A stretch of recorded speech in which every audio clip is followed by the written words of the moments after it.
booties for black girl nerds.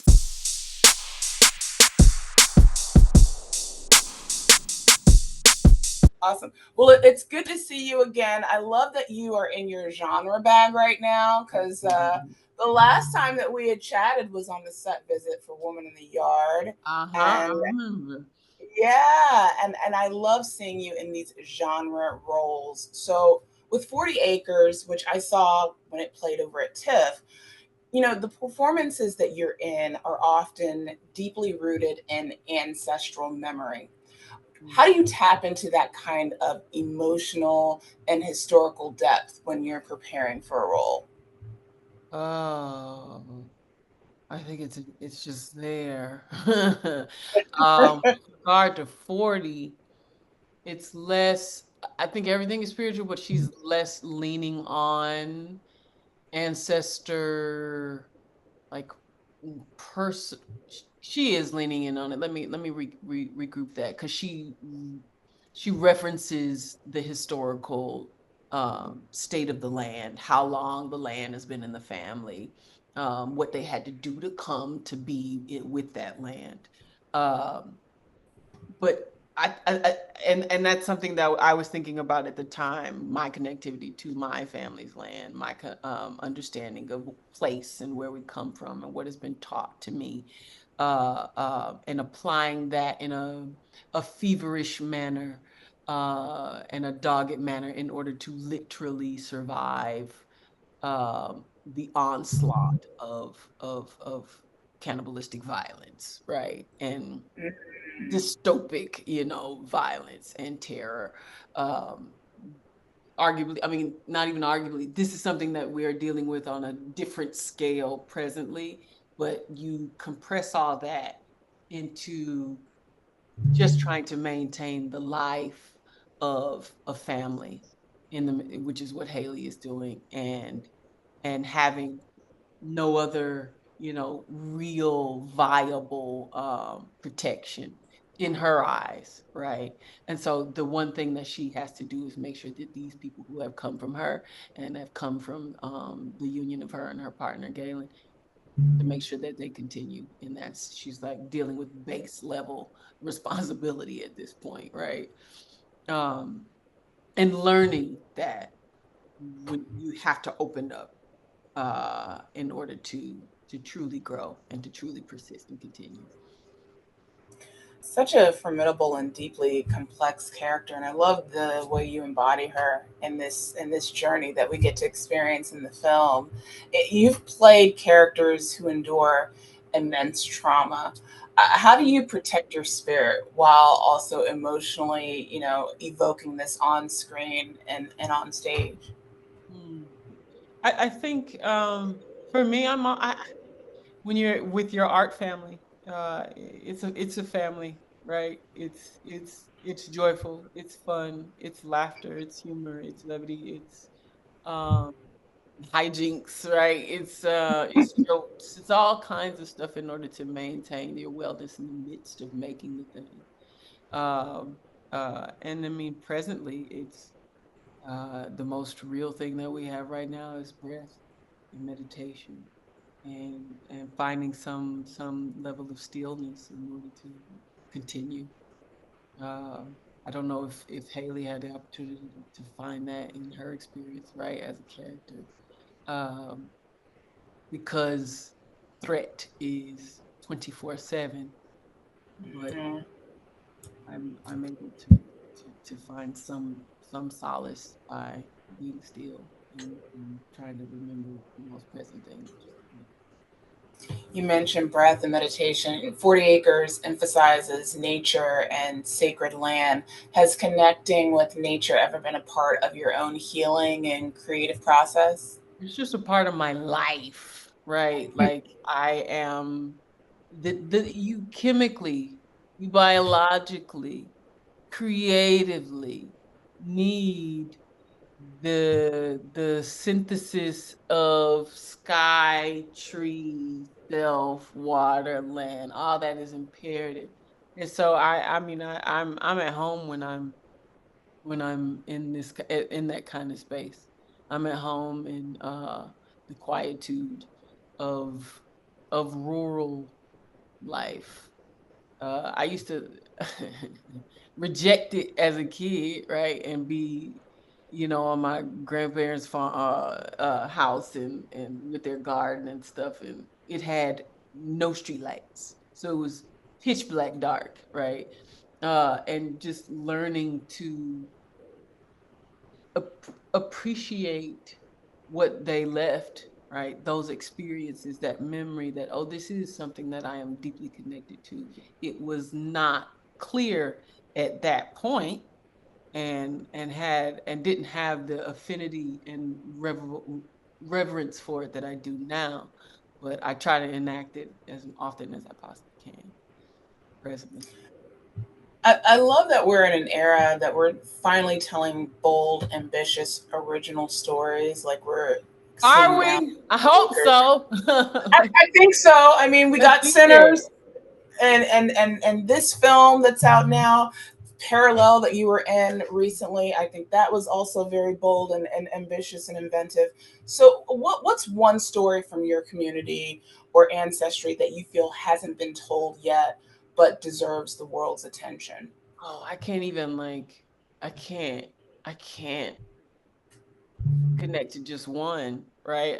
There Mhm. already been, works that have been announced that I'm, in the midst of developing, right? We talk about all kinds of stories that haven't been told that are um from novels like The Street, which is been announced and we're developing that, or the story of Zelma Redding and with Otis and Zelma. Like these are um, works that are deeply original. I mean, of course, The Street would be adaptive, but these are stories that people don't talk about. You don't talk about the figurehead behind the big head of the superstar, right? Or we don't talk about what it means to what does it mean for a Black woman to be leaning in on what the American dream is and for it to reveal itself truly, right? Let's put those in the forefront, and then there are myriad others that are like hanging ready to go, right? Um, I'm just excited that they're happening or at various stages and are trying to come to fruition, right? And that originality is rich. We have space for cereal, and we have space for the miracle that comes out of the concrete, right? So Yeah, yeah. Hopefully, we see a little bit more of the original stories than the reboots and sequels and remakes that also get mhm, churned out of Hollywood. mhm. In what ways? Well, actually, they are giving me the wrap, so I will not ask that last question. But Danielle, it's always a pleasure to speak with you. I always enjoy seeing you on the screen. And thank you for your work and for your art and speaking to Black Girl Nerds. I really appreciate this conversation. Thank you so much, Jenny. I appreciate you. All right, you take care. You Bye too. bye.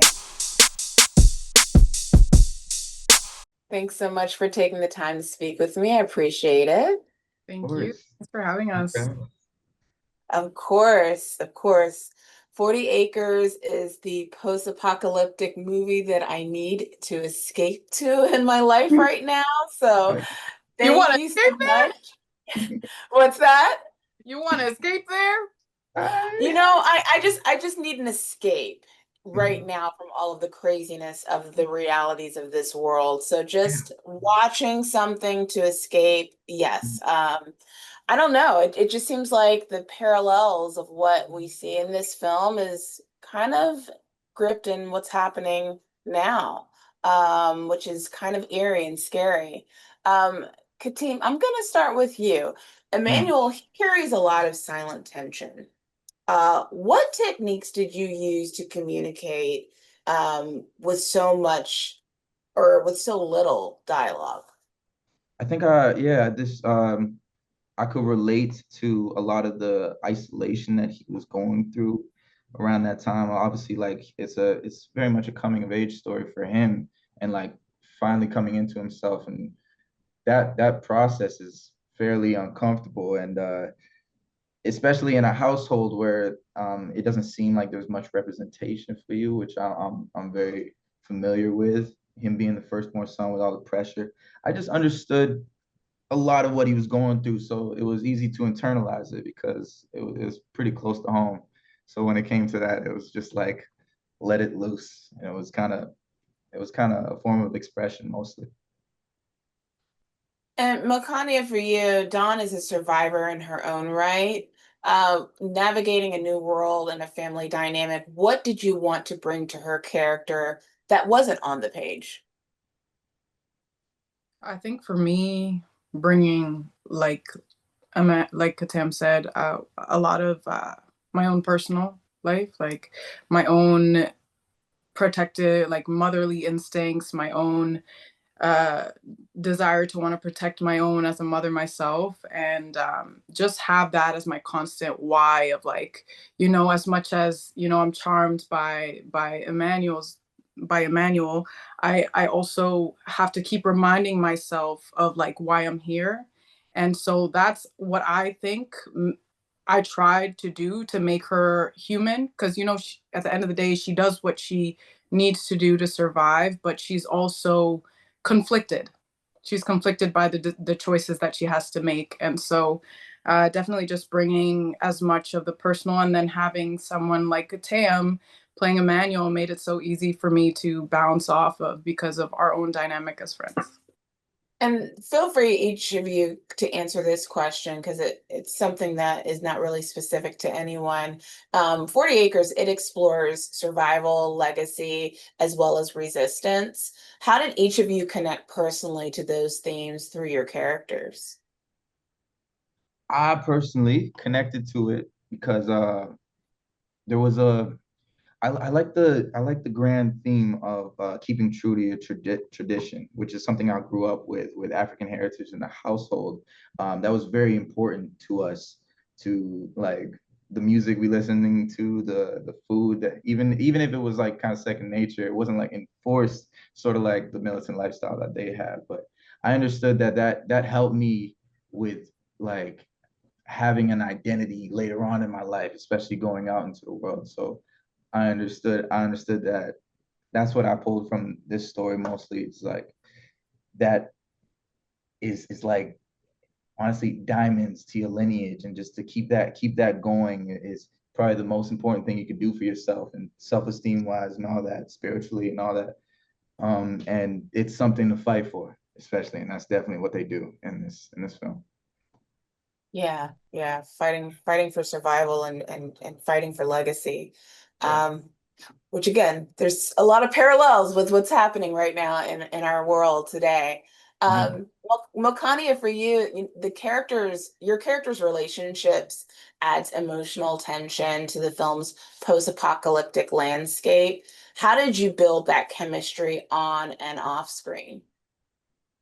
I think off screen was easy, right? Because RT kind of he had us kind of like as a community. We had dinner together. We got to know each other. We're in Sudbury shooting for weeks, so we had that time to kind of like bond on our own.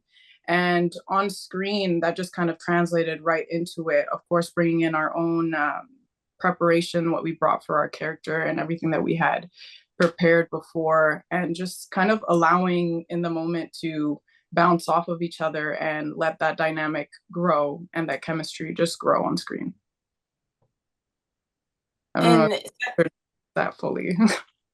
no, that was perfect. Yeah, I mean it's so interesting to see how this world that RT helped craft for you guys and how that was built out. And I love the Black and Indigenous cultural grounding of this world because that's just a story that we haven't really quite seen formed together on screen before. I'm surprised that that's not something that's been told. Two worlds that have been heavily colonized. Mhm. And in such an intense, stylized setting, how did you keep your performances grounded in realism? uh, Me? Or you want you can take this. go ahead. I went first last time. It's up to you now. Uh, for me, I think that with everything that I do, I try to bring as much of my personal experiences, even if it's not the same as what my character is going through exactly, I can always draw from life to make that scenario real, whether it's like being uncomfortable and waiting, or like may not have been kidnapped before, but in that moment, there's that feeling of like the discomfort, and then there's also the yearning for that connection and wanting to protect your own, and all those things just kind of ground you. But in preparing, like you said, we don't always see these stories where Black and Indigenous families are intertwined, and it was really important. It's really important for me to showcase my community in lights of power, and not just showcase the trauma, or showcase just like the hardships of our community, but also in a way that brings strength and survival, and just all the beautiful things and nuances that RT created in this world for us. Well, it was an incredible world to witness on screen. I saw this at TIFF and I absolutely loved it. Thank you so much for taking the time to speak to Black Girl Nerds. I really appreciate the conversation today. Thank you so much. Thanks so much for taking the time to speak with me. Hi, RT. Hi, Michael. Hi, Lena. How are you guys? Good. How are you? Good. Good to see you again, RT, since TIFF was the last time we had connected. This film, it's so good to see a movie like this in a world filled with reboots, remakes, sequels, to see something that's original and just so thought-provoking. So RT, I'm going to start with you. 40 Acres is this bold genre-bending debut that's coming from you. What inspired this story, and how long did it take for you to make this really bold, inventive, ambitious project? I mean, look, it starts with family for me, as you can see. The film is really about family and it's about community. So, it started with my own family.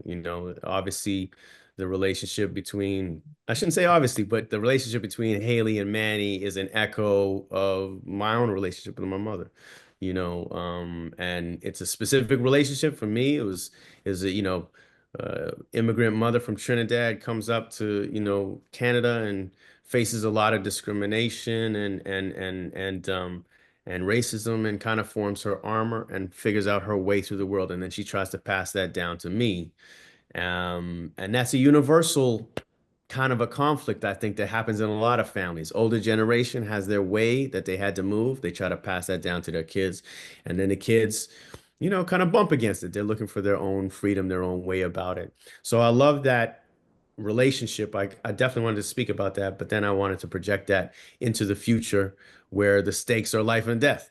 If you stay out too late, you might not come back. You know what I mean? So that I thought was a fun thing to project into this.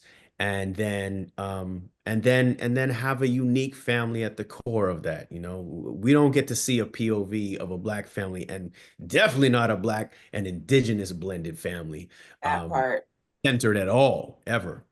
So that was very exciting to me too. And the connections between our communities, it just seemed to make so much sense when we're talking about land in the future. So yeah, that's what I would say. And it took a while to do it. I took my time with it. It took about 6 years to write it. Yeah. Wow, such an incredible story, and a story that's needed, especially in these times right now. Michael, for you, your character stands as both a protector and an enforcer of tradition. How did you prepare to embody someone that's carrying that weight? Oh, thank you. Great question. I think, Galen is a character I haven't had a chance to play in my career. And so I jumped at the opportunity.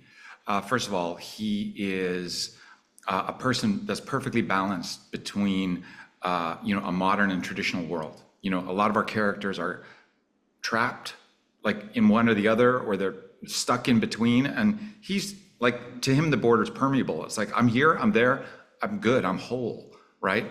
So on one hand, he's expert in the bush and on land, and he knows about animals and hunting, and weapons and that kind of world. But he's also urban. You know, RT told me, you know, when we were preparing, he said, I think he was in music and he was like a roadie. And so I think he was on the road a lot.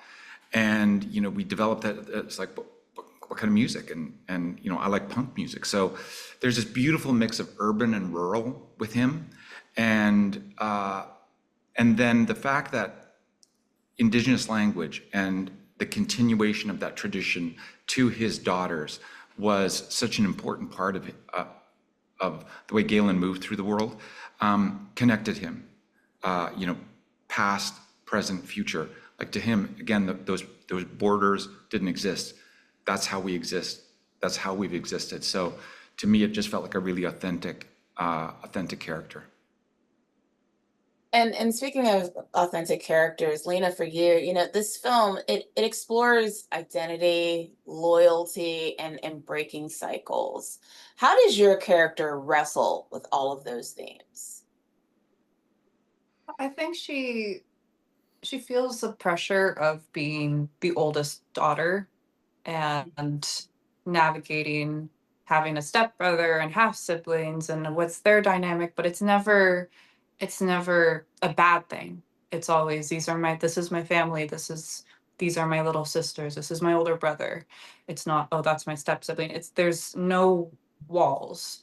And I think there are seeds of, I don't want to say doubt, but there's seeds of wondering where she asks, like, are there any others my age? And as much as she wants to protect her family and she's willing to, she is curious of the world out there. And I really liked how Hailey doesn't kind of squash that idea or, you know, there's nobody else like us. But she doesn't say like it's a bad thing to think that, if that makes sense. Like, she doesn't stop you from wondering. Yeah. I mean, this film is going to evoke a lot of conversations, and that's what I love about movies is, you know, long after you've watched it, you have those conversations with friends and colleagues when you complete your journey of watching this piece of art. And for you, going back to RT, the film blends post-apocalyptic visuals with these deeply rooted cultural themes. How did you approach the world building while keeping the story grounded in both Black and Indigenous realities? I think, when we're going to center this family in this way, it became a question about, what makes this different than A Quiet Place or, the Walking Dead series or something like that. And it's, I think the thing is that when you're centering a family that is culturally based, part of our survival is not just preserving our lives, it's preserving our identities and it's preserving our culture. Like that's how we have survived, truth be told, throughout ages. Both Black and Indigenous communities have suffered greatly due to colonialism. There's been an attempted erasure of all of our lives in many different ways.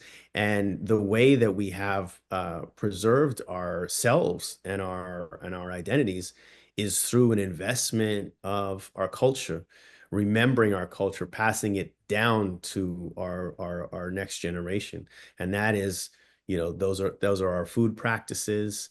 Those are our appreciation for our history, oral history sometimes, if it's not written, our language use, how we use it, how we speak it, our art, our dance, our movement, all these things are vital. And also our faith, and sort of ensuring that the next generation has those elements built into them. That's why Hailey makes everybody do book reports, you know what I mean, and learn about their history. That's why Galen speaks Cree language to his daughters and makes sure that they understand what it is. And you see the resonance of music as it pertains to Manny. It provides him an understanding of what was before and escape for him. So these are the elements that I really focused on in the midst of this survival story, because this is how these characters survive, and this is what powers them. Yeah. Great work. I'm surprised that we haven't seen more stories from the Black and Indigenous perspectives before, but hopefully this film will carry on more of these kinds of stories in the future. And thank you so much for taking the time to speak to Black Girl Nerds. I really appreciate the conversation. Thank you so much for coming to see the film and being an early supporter. We love you. We love you guys, man. Like y'all out there. We see you, so we appreciate you. Love you back. Thank you. Bye-bye. Bye-bye.